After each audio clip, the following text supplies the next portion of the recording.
Welcome to the selection campus. आज का जो हमारा एडिटोरियल है बच्चों, अब हम कुछ मंथ फर्स्ट एडिटोरियल करेंगे। ठीक है बच्चों, 1-2 महीने हम करेंगे सिर्फ फर्स्ट एडिटोरियल। ओके, पहले सेकंड करते थे। देखिए क्या है फर्स्ट एडिटोरियल में जो दिया गया आज का, लिमिट्स ऑफ कोऑपरेशन। ये है इसकी आज की हेडलाइन, लिमिट्स ऑफ कोऑपरेशन। ये कोऑपरेटिव सोसाइटीज़ के ऊपर है। जैसे मैं अमूल की बात करूँ, ये कोऑपरेटिव सोसाइटी। और एक इफ़को सुना होगा, इंडियन फार्मर फर्टिलाइजर्स, ये एक कोऑपरेटिव बिजनेस है। ठीक है, ये क्या होता है? ये पूरी तरह से ना प्राइवेट है ना ये गवर्नमेंट है। ठीक है, ये क्या होता है? इसमें कुछ लोग होते हैं जो अपनी इच्छा से, ठीक है, अपनी इच्छा से वॉलंटरी क्या करते हैं, जुड़ते हैं इसके साथ और अपनी सोशल, इकोनॉमिक और कल्चर ग्रोथ के लिए इसमें आगे बढ़ते हैं। ये कुछ प्रॉफिटेबल बिजनेस के लिए नहीं जुड़ते, अपना कल्चर भी आगे बढ़ाना होता है। जैसे फार्मर्स थे, उन सभी फार्मर्स के लिए एक ऑर्गेनाइजेशन बन गई। उनको पहले कंपनी से फर्टिलाइजेशन खरीदने में महंगा पड़ता था, उन्होंने खुद की ऑर्गेनाइजेशन बना दी। अमूल दूध के लिए लोगों को महंगा पड़ता था, तो इन्होंने किसानों से क्या किया, दूध लिया और पूरे मार्केट में उसे सेल करने लग गए। तो ये कोऑपरेटिव सोसाइटी कहते हैं इन्हें। पर इसमें अब जो हमारी सेंट्रल गवर्नमेंट है, इसमें कुछ दखल अंदाजी करना चाह रही है और इन्होंने नई मिनिस्ट्री भी बना दी है ताकि इनको रेगुलेट कर सकें हम कोऑपरेटिव सोसाइटीज़ को, क्योंकि इसमें कुछ गलत चीज़ नहीं हो रही। जैसे बैंकिंग को आरबीआई करता है, ठीक है, गलत चीज़ तो नहीं हो रही। एक मिनिस्ट्री बना दिया और जिसका हेड आपको पता है अमित शाह ही है। ठीक है, इस कोऑपरेटिव सोसाइटी के। तो इसकी कह रहे हैं लिमिट्स, ये जो इसकी लिमिट्स तय करी हैं, इसके ऊपर ये एडिटोरियल है। देखते हैं क्या चीज़ है क्या नहीं है। और ये ज़्यादातर क्या कर रहे हैं, सेंटर और स्टेट, इनके बीच का मुद्दा बन गया, क्योंकि जो स्टेट है ना, उसके अंडर भी कोऑपरेटिव सोसाइटी आती हैं। पर ये क्या कह रहे हैं, स्टेट को उनके रूल से बाहर कर रहे हैं, कह रहे हैं हम ही संभालेंगे, स्टेट दखल अंदाजी नहीं कर सकता, जबकि ये स्टेट का भी पार्ट होती हैं। तो इससे फेडरलिज्म जो होता है, इंडिया का जो कॉन्स्टिट्यूशन है, फेडरलिज्म मतलब स्टेट और सेंटर के पास पावर है अपनी इंडिपेंडेंट काम करने की। इसमें भी बीच में अड़चन आ रही है। देखते हैं हम क्या क्या वर्ड आएंगे। जो भी इसमें वर्ड आएंगे नोट करते रहना बच्चे, नोटबुक पेन लेके। ठीक है, जो जो मैं वर्ड बोलता रहूँ।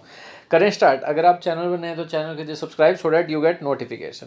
और आप हमारा ग्रामर का कोर्स बिल्कुल परचेज कर सकते हैं, जिसका लिंक जो है डिस्क्रिप्शन में है। ऐप है हमारी, उसमें जाके आप ले सकते हैं, जिसमें सारे ग्रामर के टॉपिक्स आपको अच्छे समझाएंगे। और कोई भी डाउट आता है तो आप हमारे इस व्हाट्सएप नंबर पे पूछ भी सकते हैं। ठीक है बच्चों, करें स्टार्ट। चलिए,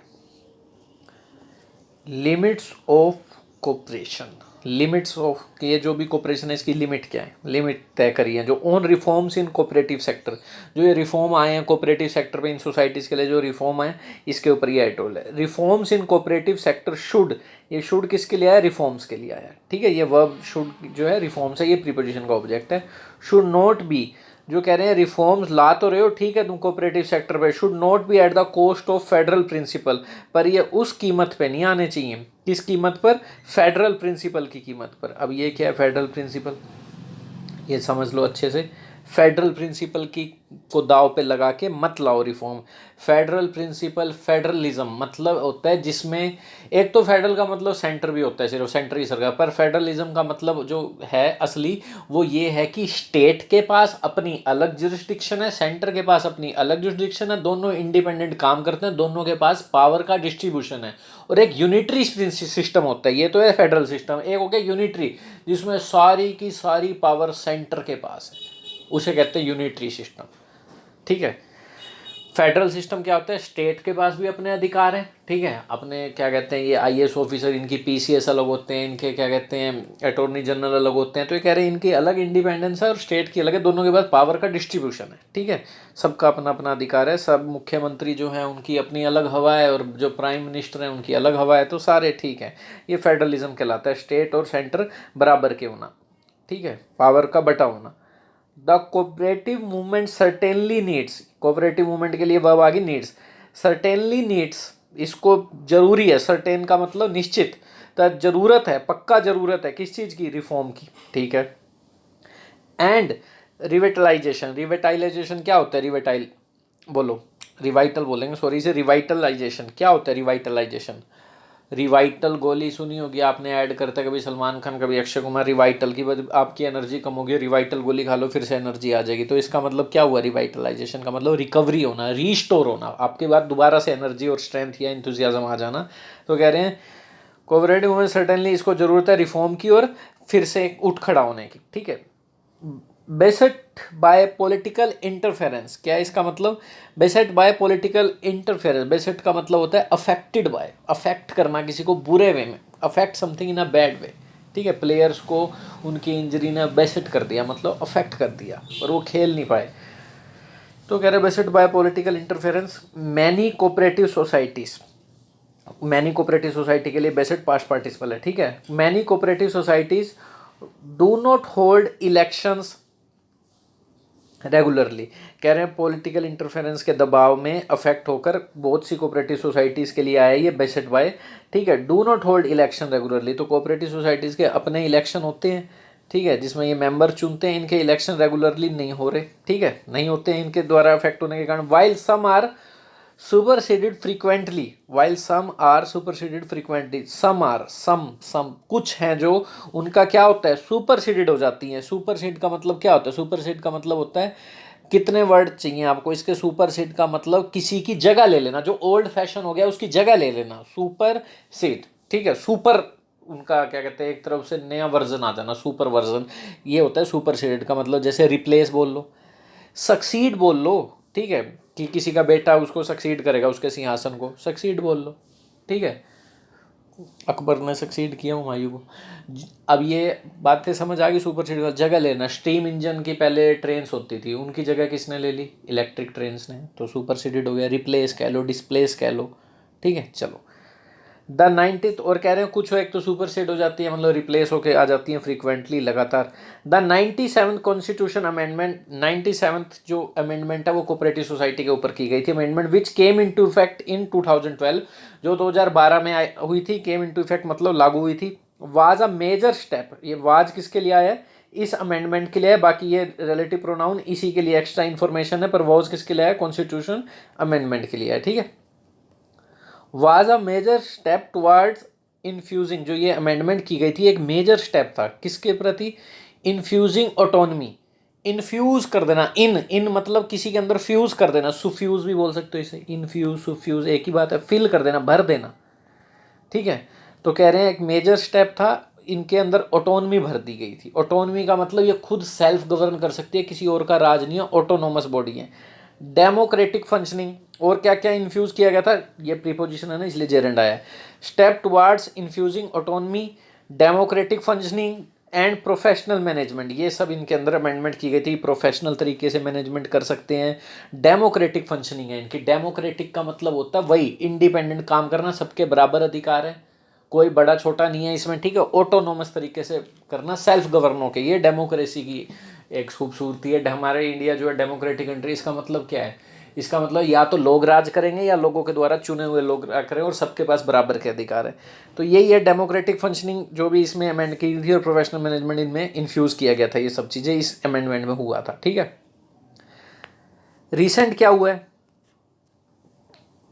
the recent supreme court verdict, recent जो सुप्रीम कोर्ट का वर्डिक्ट आया है, अभी वर्डिक्ट की देखो वर्ब नहीं आई है अभी तक, याद रखना, ये होल्डिंग प्रेजेंट पार्टिसिपल है, होल्ड करते हुए।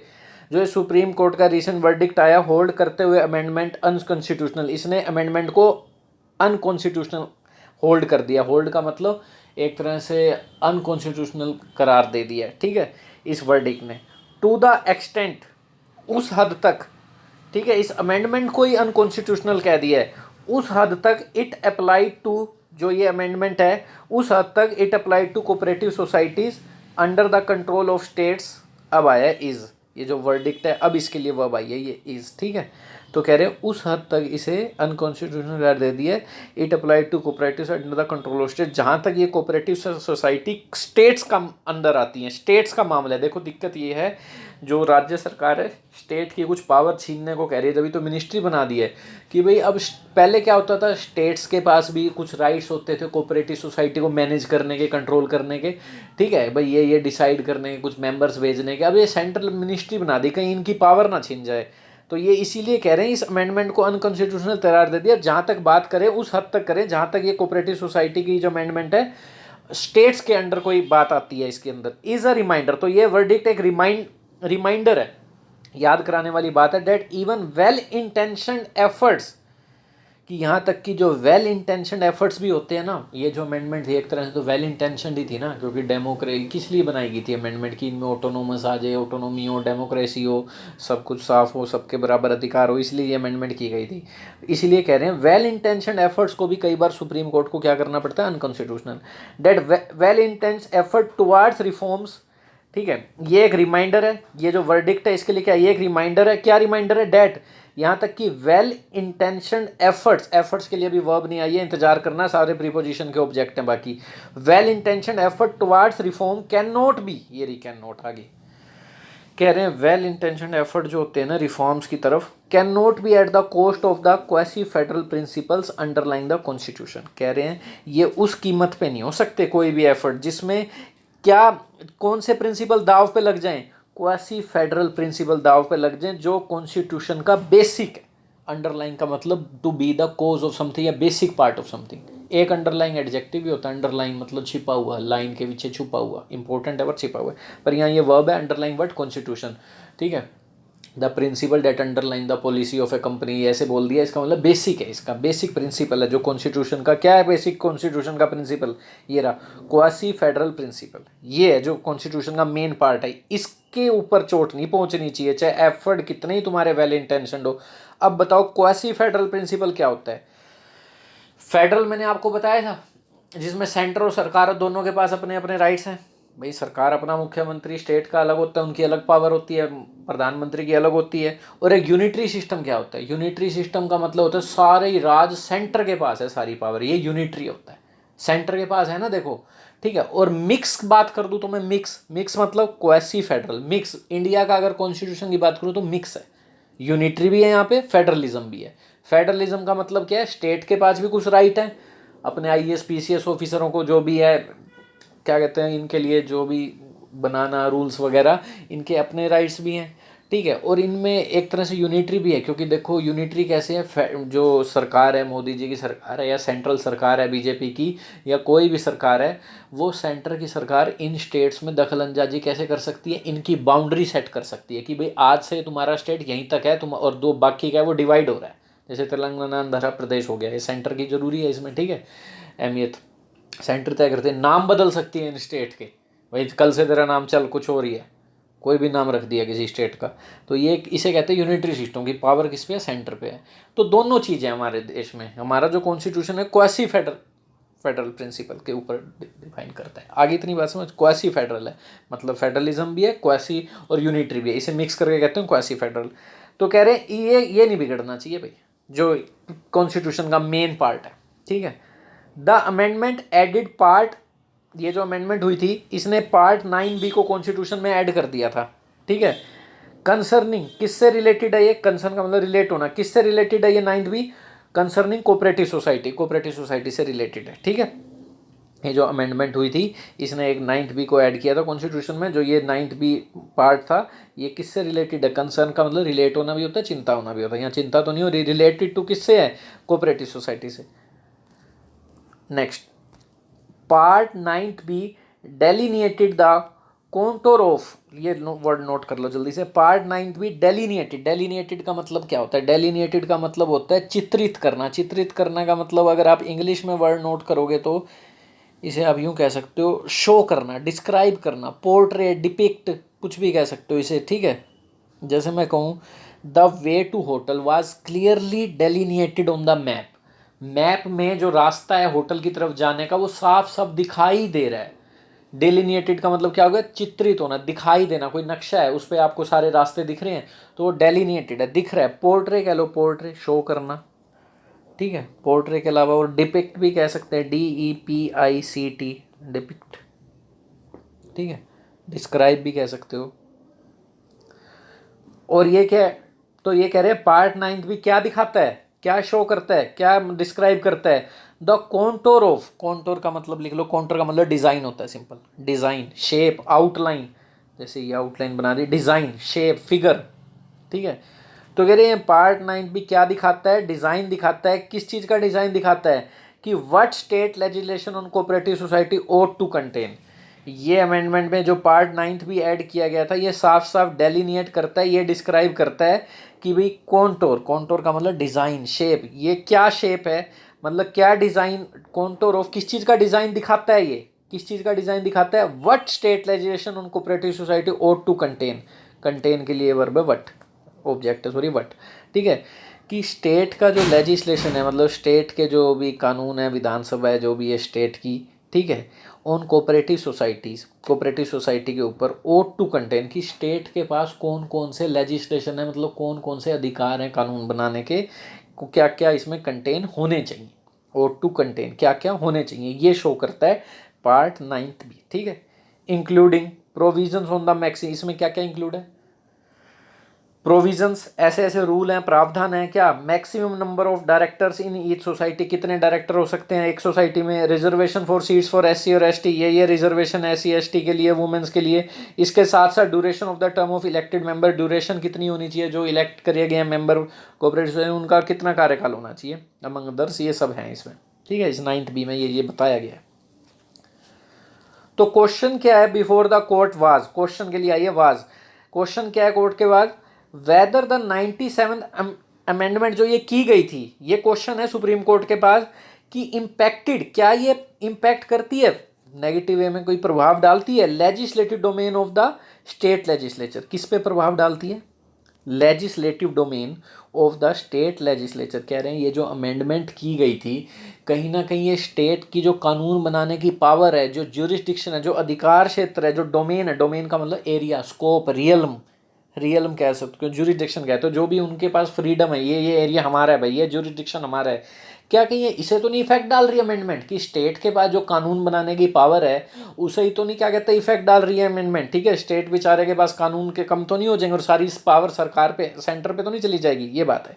And therefore required ratification by half the legislature, बस ठीक है, ये क्या बोल दिया अब इसने, देखो यहाँ से द क्वेश्चन क्या है कोर्ट के पास, क्या ये 97th अमेंडमेंट ये इफेक्ट तो नहीं डाल रही, ठीक है, और इफेक्ट डाल रही है तो देयर फॉर रिक्वायर्ड रेटिफिकेशन, तो इसलिए ज़रूरत है रेटिफिकेशन की बाय हाफ द लेजिस्लेचर्स, जो लेजिस्लेचर मतलब जो भी चुन के विधानसभा में जाते हैं, ठीक है, एमएलए वगैरह, उनकी रेटिफिकेशन की ज़रूरत है, रेटिफिकेशन का मतलब क्या है, अप्रूवल की ज़रूरत है, हाफ ऑफ द मेंबर्स की, अप्रूवल का मतलब क्या, रेटिफिकेशन, परमिशन, सैंक्शन, कन्फर्मेशन, इसे कहते हैं रेटिफिकेशन, तो भाई अप्रूवल होना चाहिए कम से कम आधी लेजिस्लेचर्स का, आधी जो उनकी विधानसभा के लोग हैं उनके आधे जो मेंबर्स हैं, 60 हैं तो 30, 30 हैं तो 15, उनका कम से कम रेटिफिकेशन जरूरी है। अगर इस तरह से आप कोई कानून बनाते हो और वो स्टेट के को बांध देता है बेड़ियों में और वो कुछ उनका जो डोमेन है उसे इफेक्ट करता है, तो भाई आधे की ज़रूरत है। इन एडिशन टू, और इसके अलावा रिक्वायर्ड 2/3 मेजोरिटी इन पार्लियामेंट, और 2/3 मेजोरिटी भी चाहिए भाई पार्लियामेंट में जो MP वगैरह हैं। The Gujarat high court had found the amendment invalid for want of such ratification, तो गुजरात हाई कोर्ट ने क्या कर दिया, अमेंडमेंट को इनवैलिड ठहरा दिया था for want of such ratification, for want of का मतलब for not having such ratification, क्योंकि इस अमेंडमेंट में रेटिफिकेशन नहीं की गई थी, मतलब स्टेट की हाँ मंजूरी नहीं ली गई थी। फॉर वांट ऑफ का मतलब होता है ना होना कुछ, जैसे people are dying for want of medical treatment, उनके पास नहीं है, फॉर नॉट हैविंग समथिंग, क्योंकि रेटिफिकेशन तो थी नहीं इस अमेंडमेंट में, स्टेट के 50% जो मेंबर्स थे जो स्टेट लेजिस्लेचर के, उनकी हाँ तो थी नहीं, उनका अप्रूवल तो था नहीं, तो उन्होंने कर दिया भाई हाई कोर्ट ने अमेंडमेंट को invalid. The supreme court by 2:1, 2:1 majority से अपहेल्ड किया जजमेंट को। सुप्रीम कोर्ट में जो बैठे होते हैं जज, उनकी मान लो 4 हैं तो मतलब यूँ समझ लो 4 से तो बात नहीं बनेगी, 6 बोलना पड़ेगा, यहाँ 6 हैं तो क्या कहते हैं 4 एक साइड हो गए, 2 एक साइड हो गए, 3 है तो 2 एक साइड, 1 एक साइड, ठीक है। तो कह रहे सुप्रीम कोर्ट ने बाय 2:1 मेजोरिटी के साथ अपहेल्ड द जजमेंट। अपहेल्ड किसके लिए है, सुप्रीम कोर्ट के लिए आया है। जजमेंट को अपहेल्ड रखा, अपहेल्ड का मतलब क्या होता है, कन्फर्म, अप्रूव, विंडिकेट, लो अच्छा वर्ड ले लो, विंडिकेट, अप्रूवल दे दिया, विंडिकेट रखा। विंडिकेट के 2 होते हैं, एक तो न्याय संगत कर देना, बिल्कुल ही अप्रूवल दे देना, एक विंडिकेट का मतलब होता है जैसे कोई अपराधी एक्यूज्ड है उसको निर्दोष साबित कर देना, नॉट गिल्टी, भाई तू गिल्टी नहीं है, चल न्याय संगत बात होगी, न्याय मिल गया तो गिल्टी नहीं है, विंडिकेट, ठीक है, ये भी मतलब होता है इसका। तो ये कह रहे हैं अपहेल्ड द जजमेंट, बनाए रखा इस जजमेंट को, अपहेल्ड रखा, कन्फर्म रखा जो हाई कोर्ट की थी, होल्ड करते हुए अमेंडमेंट, पार्टिसिपल है ये, होल्ड करते हुए अमेंडमेंट को इनवैलिड, ठीक है, अमेंडमेंट को इनवैलिड करार करते हुए, ठीक है, सुप्रीम कोर्ट ने भी यही करा। बट ओनली, पर केवल in relation to cooperatives under the states, पर केवल किसके रिलेशन में, जो ये cooperative society under the state के आती है उनके रिलेशन में सिर्फ उसको अमेंडमेंट को वो किया। बाकी सारे और भी जो कुछ डेमोक्रेसी प्रोवाइड करती थी, अमेंडमेंट ऑटोनॉमी देती थी, ये नहीं, सारा ही कुछ रद्द कर दिया। जो स्टेट के जो भी अधिकारों का हनन होता था उससे रिलेटेड ये कह रहे हैं वो इनवैलिड है। भाई स्टेट से पूछो पहले, फिर बनाना amendment. The elaborate amendment, elaborate का मतलब बताओ क्या होता है? इलेबोरेट मतलब डिटेल्ड, इतना डिटेल कि कॉम्प्लिकेट हो जाए, कॉम्प्लिकेट। इंट्रीकेट कह सकते हो, कॉम्प्लिकेट से बन गया इंट्रीकेट, बार बार केट आ रहा है, इंट्रीकेट। ऐसे समझो कैट में एंट्री लेना बड़ा ही कॉम्प्लिकेटेड है, ठीक है, कैट का एग्ज़ाम बड़ा मुश्किल होता है, कॉम्प्लिकेटेड, डिटेल्ड, ठीक है, डिटेल में पढ़ना पड़ता है। हो गया यार। तो कह रहे हैं इलेबोरेट अमेंडमेंट होती है जो है would hold good for multi state cooperative society. कह रहे हैं ठीक है, स्टेट के अंडर जो बात थी उसके लिए बस इन्होंने उसके रिलेशन में उस संदर्भ में इनवैलिड ठहराया है, बट जो इलेबोरेट अमेंडमेंट है, बहुत ज़्यादा जो डिटेल्ड अमेंडमेंट है, would hold good, hold good का मतलब वैलिड है for multi state cooperative society, ऐसी कोऑपरेटिव सोसाइटी जो मल्टी स्टेट में फैली हुई, अमूल है, इफको है, on which parliament was competent to enact law, जिसमें पार्लियामेंट क्या है, कॉम्पिटेंट है। कॉम्पिटेंट का मतलब एबल है, कैपेबल है, क्वालिफाइड है, टू इनेक्ट लॉ। इनेक्ट का मतलब एक तो एक्टिंग करना होता है, एक इनेक्ट का मतलब पास है लॉ, कोई कानून पास करना। उसके लिए क्या कहते हैं, पार्लियामेंट वॉज कॉम्पिटेंट थी टू इनेक्ट लॉज। तो पार्लियामेंट कॉम्पिटेंट है बिल्कुल कानून बनाने के लिए, ठीक है। जो कोऑपरेटिव सोसाइटी कई स्टेट में फैली हुई है, मल्टी स्टेट, सिंगल स्टेट के लिए तो कह रहे हैं भाई ना, ये स्टेट की पहले रजामंदी लो फिर करना कोई अमेंडमेंट स्टेट से related. A significant limitation, limitation के लिए अभी तक वर्ब नहीं आई है, इंतजार करना। A significant limitation on parliaments amending power, जो सिग्निफिकेंट इंपॉर्टेंट लिमिटेशन है, किस पे लिमिटेशन है, पार्लियामेंट की अमेंड करने की पावर को, पावर अमेंड करने की, अमेंड मतलब चेंजेस करने की, कोई कॉन्स्टिट्यूशनल अमेंडमेंट मतलब चेंज करना, कोई कानून बनाना नया, ठीक है। तो कह रहे हैं सिग्निफिकेंट लिमिटेशन जो है पार्लियामेंट की अमेंडिंग पावर की, कैसी पावर, ऐसी पावर जो अमेंड करवा दे, ठीक है, किसी भी कानून को, इज द रिक्वायरमेंट। अब आया इज किसके लिए, लिमिटेशन के लिए। तो इस लिमिटेशन की जरूरत थी, इज द रिक्वायरमेंट, क्यों जरूरत थी, क्योंकि certain kinds of, certain adjective plural noun आता है हमेशा, ए सर्टेन के साथ सिंगुलर आता है, क्योंकि certain kinds of amendments to the constitution, certain kinds of, इस तरह की अमेंडमेंट जो कॉन्स्टिट्यूशन में की जाती है, मस्ट बी, ये मस्ट किसके लिए है, इसी के लिए, सर्टेन काइंड्स के लिए, must be ratified by 50% of the state legislature. तो कह रहे हैं इस तरह की जो अमेंडमेंट्स होती हैं कॉन्स्टिट्यूशन में, ये रेटिफाई करवानी चाहिए, इसका अप्रूवल लेना जरूरी है, किससे, स्टेट लेजिस्लेचर के 50% पार्ट से, ठीक है। The union government believe, union government जो बिलीव करती है सेंटर की सरकार, क्या, as the subject of cooperative society in the state list was not altered. कह रहे हैं जो मैटर है ना, क्या बिलीव करती थी, ये जो मैटर है कोऑपरेटिव सोसाइटी का, जो स्टेट लिस्ट में भी हैं cooperative societies, was not Altered, इसे अल्टर, इसे चेंज नहीं किया गया, अल्टर का मतलब चेंज करना, इसे चेंज नहीं किया गया है इन एनी वे, किसी भी वे में, बाय द 97th अमेंडमेंट।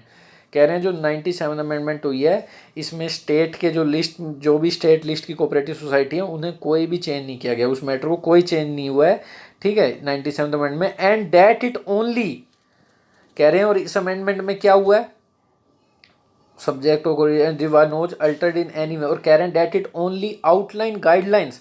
तो कह रहे हैं हमने तो सिर्फ क्या किया, एक आउटलाइन गाइडलाइंस आउटलाइन किया, आउटलाइन का मतलब डिज़ाइन करना, रूपरेखा तैयार करना, वही जो अभी किया था ना, कॉन्टोर मतलब किया था, वो आउटलाइन का मतलब ये, ठीक है, आउटलाइन गाइडलाइंस, हमने तो बस एक डेलीनिएट की है। डेलीनिएट का मतलब क्या होता है, अभी किया था हमने डेलीनिएट, डेलीनिएट का मतलब डिस्क्राइब करना, दिखाना, चित्रित करना, ठीक है, डिपिक्ट करना, पोर्ट्रे करना। हमने तो केवल गाइडलाइंस डिस्क्राइब की हैं इस ऑन एनी लॉ, किसी भी कानून पे जो कोऑपरेटिव्स पे बनाया गया, डेट द असेंबलीज में इनेक्ट, जो कि असेंबलीज इनेक्ट कर सकती हैं। The ratification was not necessary, जिसमें रेटिफिकेशन की कोई ज़रूरी नहीं है, हमने किसी के अधिकार नहीं छीने, हमने तो बस एक गाइडलाइंस दी हैं, सेंटर वाले ये कह रहे हैं, ठीक है। हमने कोई चेंज नहीं किया 97 अमेंडमेंट में, इसने हमने तो केवल आउटलाइन किया, गाइडलाइंस तैयार की हैं किसी भी कानून के लिए, कोऑपरेटिव्स पे जो बनाए जाने हैं, जो असेंबली बना सकती है, भाई हम तो बना सकते हैं, इसमें रेटिफिकेशन की जरूरत नहीं है। ए के प्रिंसिपल, जो की मतलब, ए की प्रिंसिपल का मतलब important principle from the judgment is, की प्रिंसिपल के लिए आई है इज, जो कह रहे हैं important principle from the judgment, जो इंपॉर्टेंट सिद्धांत निकल के आया है ना प्रिंसिपल से, इस जजमेंट से, सॉरी, सुप्रीम कोर्ट की जजमेंट से जो इंपॉर्टेंट सिद्धांत है वो क्या है, वो इज़ क्या है, ratification requirement will apply, ratification requirement की जरूरत होगी if there is any attempt to fetter the state legislature in any way, अगर ऐसा कोई भी अटेम्प्ट किया जाता है जिसमें स्टेट लेजिस्लेचर्स को स्टेट के जो कानून बनाने के अधिकार हैं उन्हें फेटर किया जाता है, फेटर का मतलब बांध लिया जाता है, फेटर का मतलब होता है बांधना, इसको नाउन और वर्ब दोनों बन जाते हैं फेटर से रिलेटेड जितने ही वर्ड मैं बताऊंगा। आयरन तो लोहा होता है पर एस लगा दो बन गई हथकड़ी। शैकल्स नाउन है तो एस लगाना क्योंकि ये शूज वाले वर्ड्स हैं, डबल डबल होते हैं। शैकल्स, मैनएकल्स, शकाल को हथकड़ी बांधो भाई, गुंडा था। मैन एकल, मैन की अकल तभी ठिकाने आएगी जब उसे हथकड़ी बांधोगे। Manacles, MANACL, manacles. Handcuff, हाथ पे बांधी जाती है तो हैंड कफ हथकड़ी। और इनमें एस हटा दो या वर्ब बना लो, ईडी वीडी लगा दोगे तो आप ये वर्ब भी बन जाएंगी, पर नाउन में एस लगता है और यहाँ तो वर्ब भी है वैसे। तो फैटर का मतलब बांधना। तो ये कह रहे हैं की प्रिंसिपल जो इंपॉर्टेंट सिद्धांत है जजमेंट का वो ये है कि रेटिफिकेशन की जरूरत होगी अगर कोई भी अटेम्प्ट किया जाता है स्टेट की लेजिस्लेटर से रिलेटेड, उन्हें बांधने की कोशिश की जाती है किसी भी तरीके से, while enacting a law in their own domain. जब while enacting a law, enact करते हुए उस किसी कानून को पास करते हुए अपने एरिया में, अपने अधिकार क्षेत्र में, अगर तुम कोई भी, क्योंकि सेंटर का अधिकार क्षेत्र है और कानून बना रही है तभी तो बना रही है, ठीक है। तो कह रहे हैं enacting law in their own domain, अगर कोई भी कानून बनाया जाता है इन देयर ओन डोमेन, उनके डोमेन में, उनके एरिया में, उनकी कोऑपरेटिव सोसाइटी पे अधिकार स्टेट वालों का भी है, समझो कानून बनाने का, अगर कोई भी बनाया जाता है तो ज़रूरत है, ठीक है, किसकी, 50% इनकी सहमति होने की। भले ही there is no attempt to alter the distribution legislative power between the union and state, भले ही कोई अटेम्प्ट ना किया गया हो अल्टर, अल्टर का मतलब चेंज करने का, distribution of legislative power between the union and state, भले ही कोई भी चेंज ना हुआ पावर को डिस्ट्रीब्यूट करने का, तुमने मान लिया कोई चेंज ना किया, तुम बांध भी नहीं सकते। ये नहीं कि तुम्हें भाई पावर तुमसे नहीं छीनी हमने, तो बस तुम्हारे हाथ बांधे हैं, तो हाथ बांध लिए एक तरह से क्या हो गया, एक तरह से हाथ बांध लिए तो वो कुछ कर भी नहीं सकता। ये कह रहे हैं ठीक है डिस्ट्रीब्यूशन ऑफ पावर को आपने नहीं छेड़ा है, जो स्टेट की हैं कॉन्स्टिट्यूशन में वो हैं, ठीक है, पर आपने उनको बांधा भी है, कुछ करने के लायक नहीं छोड़ा है, तब भी नहीं कर सकते आप, ठीक है। 50% की जरूरत है सहमति की, भले ही क्या करा हो आपने, कोई अटेम्प्ट ना किया हो जिसमें डिस्ट्रीब्यूशन है बिटवीन द यूनिट से, कि जिसमें डिस्ट्रीब्यूशन है जो पावर का उसे बेशक से ना आप छेड़ो, पर बांध भी नहीं सकते आप स्टेट को, ठीक है। दस इन द एब्सेंस ऑफ रेटिफिकेशन, इसीलिए रेटिफिकेशन के एब्सेंस में बाय द स्टेट्स, अभी तक नहीं आई वर्ब एब्सेंस वाले के लिए, कह रहे हैं एब्सेंस ऑफ, ठीक है, अप्रूवल के एब्सेंस में जो स्टेट्स ने नहीं दिया, the amendment that sought to, और ऐसी अमेंडमेंट जो प्रयास करती हैं to prescribe the outline of state laws on a state subject did not pass constitutional muster. तो कह रहे हैं in the absence of ratification by the, in the absence of ratification by the state, the amendment that sought to prescribe the outline shall on a state subject did not pass constitution, ठीक है, amendment के लिए आया did not, in the absence of ratification अपने आप में एक phrase है इसीलिए नहीं आई वो अब इसके लिए। तो कह रहे हैं in the absence of ratification by the states, किसकी मतलब एब्सेंस में, अगर स्टेट ने कोई रेटिफिकेशन नहीं दिया, कोई अप्रूवल नहीं दिया है, तो ऐसी अमेंडमेंट जो सोट करती है, वो जो चाहती हैं, जो प्रयास करती हैं कुछ अचीव करने का, क्या अचीव करने का, to prescribe the outline of state laws on a state subject, ऐसी अमेंडमेंट जो किस चीज़ का प्रयास करती हैं, निर्धारित करने का, प्रिस्क्राइब का मतलब निर्धारित करना, यूँ मान लो ये फॉलो करना है भाई, प्रिस्क्राइब करना, फॉलो करो भाई इसे, ले डाउन, कोई ऐसा कानून की भाई फॉलो करना है, ले डाउन। स्टिपुलेट, स्टिपुलेटेड भी बोलते हैं भी, ऐसा कोई कानून जिसे फॉलो करना ही पड़ेगा। और इसका उल्टा होता है प्रोस्क्राइब, क्या होता है इसका उल्टा, प्रोस, प्रिस्क्राइब का उल्टा प्रोस्क्राइब, ओ लगा दिया बस, ठीक है। इसका मतलब होता है नहीं करना ऐसा, फॉरबिड, मना करना। देखो थोड़े से वर्ड को चेंज करो तो एंटोनिम बन जाए, जैसे आपने ये वर्ड सुना होगा जाइंट, इसका मतलब विशाल होता है, आई की जगह यू लगा दो, इसका मतलब हो गया दुबला पतला, एंटोनिम्स बन गया। और भी आई और यू वाले अपोजिट वर्ड होते हैं, आई और यू, आई और यू, जैसे कि इंजीनियस, इसका मतलब क्लेवर। अब आई की जगह यू लगा दो, इनजेनुअस, इसका मतलब हो गया बेचारा भोला भाला ईमानदार, ठीक है, उल्टा हो गया, ऐसे ही है, ठीक है। तो ये कह रहे हैं कोई भी रेटिफिकेशन के एब्सेंट में कोई भी अमेंडमेंट जो प्रयास करती है निर्धारित करने का outline of state law, outline का मतलब design, contour, shape, figure on a state subject, और ऐसा मैटर जो स्टेट का है तो वो कभी भी, ठीक है, कॉन्स्टिट्यूशनल मस्टर में पास नहीं होगा, did not pass constitutional muster, muster के कई मीनिंग होते हैं। Did not pass constitutional muster मतलब कॉन्स्टिट्यूशन का सपोर्ट नहीं मिलेगा, उसे इनवैलिड करार दिया जाएगा अगर वो स्टेट से रिलेटेड अमेंडमेंट है और स्टेट की आपने रेटिफिकेशन नहीं ली है तो। ठीक है, मस्टर का मतलब मास्टर कहीं भी आ जाए तो बच्चे इकट्ठे हो जाते हैं। एक तो मास्टर का मतलब गैदर हो जाना, इकट्ठा हो जाना, और एक मास्टर का मतलब होता है टू गेट अ सपोर्ट, तो फिर मास्टर सपोर्ट भी करता है बच्चों के कई। ठीक है, तो मास्टर का मतलब होता है या तो किसी का सपोर्ट करना या फिर इकट्ठे हो जाना। तो did not pass constitutional support मतलब कॉन्स्टिट्यूशनल संवैधानिक सपोर्ट नहीं मिलेगा अगर आपने स्टेट की हाँ नहीं भरवाई तो 50% लोगों की। द जजमेंट मे मीन, तो जजमेंट मे मीन, तो जजमेंट का शायद मतलब क्या हो सकता है, that the concern may mean that, judgment का क्या मतलब है, डेट द कंसर्न जो कि एक्सप्रेस किए गए हैं बाय सम, ऐसी चिंताएं जो कई लोगों ने दिखाई है, शो करी है, about the adverse implication of the, किसमें, अबाउट द एडवर्स, एडवर्स का मतलब बैड, अनप्लीजेंट वे में, नेगेटिव जो इम्प्लीकेशन, इम्प्लीकेशन मतलब इफेक्ट, फ्यूचर में जो रिजल्ट आएंगे of the formation of a new ministry of cooperation on federal principle could be true. तो जजमेंट का क्या मतलब हो सकता है कि ये जो कंसर्न है, could be true, could be true किसके लिए, कंसर्न, जो कंसर्न एक्सप्रेस किए गए हैं बाय सम, थोड़े लोगों के द्वारा, कि एडवर्स इफेक्ट आ सकते हैं, इम्प्लीकेशन का मतलब फ्यूचर में एडवर्स नेगेटिव इफेक्ट आना, किससे, जो नई मिनिस्ट्री बनाई है कोऑपरेशन ऑन, किस पे, को नई मिनिस्ट्री जो कोऑपरेशन की बनाई है, जो जिसमें अमित शाह को हेड बनाया गया है, ऑन फेडरल प्रिंसिपल पे। ठीक है, तो कह रहे हैं concern expressed by some about the adverse implication, किस पे adverse implication, on federal principle पे, ये ट्रू हो सकते हैं। तो जजमेंट का तो यही मतलब है। ठीक है, जो लोग चिंता उठा रहे थे, क्या चिंता उठा रहे थे, किसके द्वारा चिंता उठ रही थी, थोड़े लोगों के द्वारा, किस बारे में चिंता उठ रही थी कि एडवर्स इफेक्ट आएंगे, किस पर, फेडरल प्रिंसिपल, किस चीज़ से, formation of a new ministry होने से, तो ये ट्रू हो सकती हैं, ये चिंताएं सही हो सकती हैं, इसीलिए जजमेंट का तो यही मतलब है। ठीक है, फेडरल प्रिंसिपल वही कि स्टेट और सरकार, सेंटर के पास बराबर के अधिकार, उनकी अपनी पावर, तो इस पे नेगेटिव इम्पैक्ट आ सकता है। However there is no denying, हालांकि हम बिल्कुल भी इसको खंडन नहीं कर सकते। डिनाइंग का मतलब साफ साफ आप कोई कत्ल करके आए और आके कह रहे हो मैंने नहीं किया, मुकर जाना। तो डिनाइंग के कितने वर्ड चाहिए आपको, बताओ। रिफ्यूट खंडन करना होता है, रिफ्यूट। रिफ्यूज़ तो वो होता है कि मैं नहीं जाऊँगा, कुछ फ्यूचर के लिए। डिनाई होता है पास्ट में कुछ करके आए, तो इस बात को नकारा नहीं जा सकता, रिफ्यूट नहीं किया जा सकता। और एक अच्छा वर्ड रिफ्यूट से रिलेटेड रेपुडिएट, रेपू, तो ये लगभग से रेप्यूडिएट, आगे तो वर्ब वगैरह बनाने के लिए करते हैं। रेपुडिएट, रेफ्यूट, रेप्यू, ये याद कर सकते हो, डिनाई होता है इसका मतलब। तो इस बात में देयर इज़ नो डिनाइंग, जेरन का काम कर रही है, इस बात से नहीं नकारा जा सकता। जो scope for democratising the functioning of cooperative societies, तो ये कह रहे हैं इस बात से कभी भी नकारा नहीं जा सकता कि ये जो स्कोप है, रेंज है, एरिया है, इस चीज़ की संभावना है, किस चीज़ की, डेमोक्रेटाइजिंग करने की, फंक्शनिंग ऑफ कोऑपरेटिव सोसाइटीज़ को, एंड इन्हांसिंग देयर ऑटोनॉमी, और जो उनकी ऑटोनॉमी को बढ़ाने की, रिमेन्स अनचेंज, ये अनचेंज रहेगी। ठीक है, इस चीज़ में कोई छेड़छाड़ नहीं होगी, इसे नहीं नकार जा सकता। Democratising the functioning of cooperative society का मतलब क्या होता है, डेमोक्रेटाइजिंग का मतलब यही है कि वो ऑटोनोमस है, इंडिपेंडेंट है, बराबर के अधिकार है, उनकी फंक्शनिंग खुद की कर सकते हैं, और उनकी ऑटोनॉमी को इन्हेंस करा गया, उनकी जो इंडिपेंडेंस को बढ़ाया गया है, इसे अनचेंज रखा है। ठीक है, स्कोप रिमेन अनचेंज, किसका स्कोप, इन चीज़ों का स्कोप। स्कोप के साथ फोर आती है। ठीक है, प्रीपोजिशन याद रखना,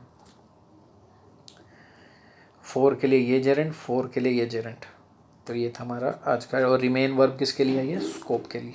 ठीक है, ये अनचेंज ही रहेगी, इसे नहीं छेड़ा गया, ये ऑटोनॉमी से बस स्टेट के जो कुछ अधिकार ना हट जाए इसके लिए बस सुप्रीम कोर्ट ने बीच में दखल अंदाजी करी है। ये था हमारा आज का वीडियो। थैंक यू बच्चों, वीडियो को लाइक कर दे आज की, करिए शेयर भी, शेयर नहीं करते लाइक जरूर कर दीजिए, वो अपने आप शेयर हो जाती है यूट्यूब से। Thank you.